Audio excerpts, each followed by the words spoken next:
The next song actually is something it has been heard before. It's a song called Far From the Fame. It's about, a Czech soldier, and I'm 50% Czech. So for Masters of Rock, when we played there 2 years ago, we performed the song the first time live actually. And it became quite popular, and it was actually put on the album. Not only was he a hero, of course, but it was heavily requested, so it is on the album for that reason. But I gotta say, Hannes played the shit out of this song. I mean, I knew it was good, but when he put the drum tracks down, something happened. So I really liked it before, but when we re-recorded it for this album, something happened, Got the groove going. Yeah, but it's like it's my personal favorite song on this album, and I had heard it before. I enjoying the band, so it's like I really enjoyed playing that song, and it turned out really cool. And it's one of those really groovy songs, and I really like to play groovy. You want to move your butt? Yeah, actually. but it has space to do a lot of cool stuff, and it's cool, great song. I really liked it. Yeah. And a little bit close to my heart, since I'm 50% Czech. Karel Janoušek was, I wouldn't say he was the hardest warrior on the front line, but he made it possible to have a Czech Air Force first in France. He realized he wouldn't do much good in the resistance in the Czech Republic where he started out, so he went to France and he organized and gathered Czech fighter pilots and bombers under his wing. And when France surrendered, he moved the whole operation to Britain. And I mean, in a sense, most people don't know this, but some of the best pilots who were fighting in the Battle of Britain were actually the Polish and the Czech guys. And I'm not so sure, the Battle of Britain would have been won without these foreign fighter pilots. Even though he was not the guy who was in the airplane most of the time, he made that possible from the Czech side. So quite a cool thing that sometimes a hero isn't the one who are firing the guns, but rather the ones making sure other people can do what they're supposed to. It's the end, the war's been lost, keeping them safe till the river's been crossed. Nicht ein Schlag. Well, I also musically, this is one of those like Smoking Snakes, very typical Sabaton. You can hear a lot of Sabaton in it, both I think the past and the future of Sabaton in both these songs. And I think it's quite, not poetic, but a nice twist that, the last hero, and the album ends with the Battle of Berlin. And the last hero is actually a German general, Walter Wenck. And, his final orders was basically, push the Soviet Union out of Berlin. And obviously realizing, being a realist, that the war is over, why should more people suffer and die? He goes against these orders, so, he would have been executed if things went differently. But he told his soldiers and closest men that, this is not about Berlin, this is not about the Reich, this is about the people, the civilians and the other fighting pockets we have, and we have to save them. Obviously, the Russians are quite vengeful at this point and are going all in, basically. So what they do is create a corridor and strike a spearhead into the heart of Berlin and make sure that civilians and the 9th Army can escape the onslaught and actually cross the river Elbe and surrender into the American territory. He said the words that this is not a battle, this is a humanitarian operation, and it's in the lyrics. Nicht ein Schlacht, ein Rettungsaktion. And I think it's quite a fantastic story because, obviously World War II was still going on after, the capitulation and the suicide of Hitler. but especially with Japan and the atomic bomb happening. But for so many people, the fall of Berlin is quite significant, and I think it's a cool twist at the end of the album that one of the final heroes of the European part of the war was actually a German general. And what about that guitar solo? Oh yes, I had this idea that the verse has a chord progression where the bass keeps going down, down, down, down.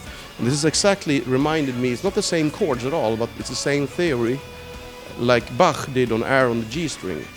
And I just thought maybe we should, a little bit like Accepted, have a piece of classical music as a solo instead of just writing a new solo, because it fits the song so perfectly. And I think it was you, we were talking about this, and you just said, send me the song. And I thought, yeah, maybe he'll, get around to it in a couple of days. 30 minutes later, it's in my inbox. I think it's quite a funny story also when you actually recorded it in the studio a couple of months later. Do you remember? Yeah, that was a funny thing, because I have this syndrome, what you call the red light syndrome. As soon as somebody press the record button, I go like, ugh. So Peter actually tricked me. He said, all right, I'm just gonna put this on now, I'm gonna go to the bathroom, you just practice or whatever. And I did my thing, did my solo. Then he turned around, pushed some button, and I was like, what? I just recorded that. Perfect, first take, keep it. That was perfect, the first take, and I will never admit it, but that solo had to be played by a Fender Stratocaster. You will never admit it. You just did it on tape, dude. Yeah. I will never admit it that Fender is a good guitar, but that solo had to be done by a Fender Stratocaster because you can't get that tone from my guitars. I'm blushing. Yeah.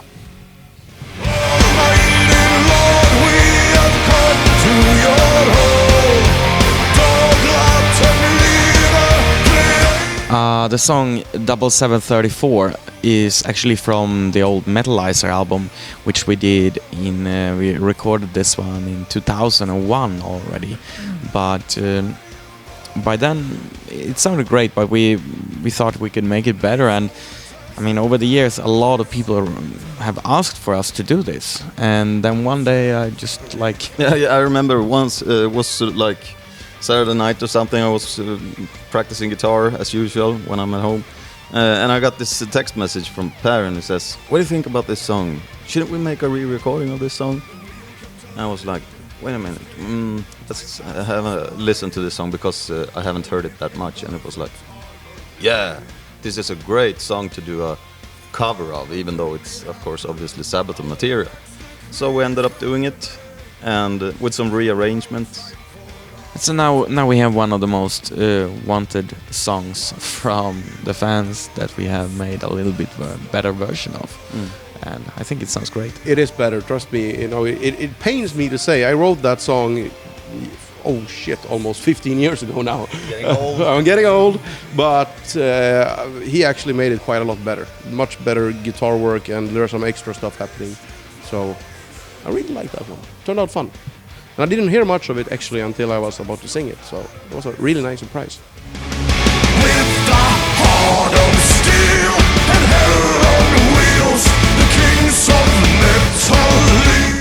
metal. No, I mean, I think, when was this? Late last year you showed me some stuff you had recorded earlier, or, I think, when I saw you doing some pre-production stuff in the studio going on, and the thought in my mind was, because I didn't live in the same town as you guys did back then, and I went home and I sat down in my little studio and I was, how do I write the Sabaton song? I have no idea, but I'm going to give it a try. So I started, getting all the synthesizers happening and stuff like that, but it didn't work out that well, I thought, back then, and then I played it for you. Yeah, it did not sound Sabaton at all, so No. you failed in that sense. Yeah. But, there was some really cool stuff in it. And something reminded both of us about Manowar. Yeah, very much. And I think we both were like, yeah, maybe we can do something about this, you know, Yeah. with this. I mean, it was good. It just wasn't, you know, the typical Sabaton stuff.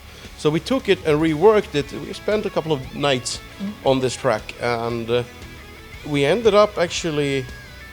The more, you know, we reworked it, the more Manowar-ish it sounded. Yeah, absolutely. It had that outcome. Like we tried a lot of things on that song, and then we surrendered. Yeah, we surrendered to the let's Manowar do fact. it. Yeah, exactly. Let's do it all way Manowar style. All in. So we actually, as we said, it did not really fit with the Heroes theme, so which is why it's a bonus track, you know, added extra. But I still think it's a fucking great track, and and tell us about the lyrics. the lyrics, well, they consist only of Manowar song titles, like we did, you know, on Metal Machine, Metal Crew, Metal Ripper, where we've been singing about other bands, other songs, or, you know, Metal Ripper ripping other people's vocal lines and making jokes about that. So this one is, I think, a little bit of a tribute from us, Absolutely. a bit to Manowar, Yeah, absolutely. and also a clue to all of you who are listening. How many Manowar song titles can you find in the lyrics of that song? There's a lot, trust me.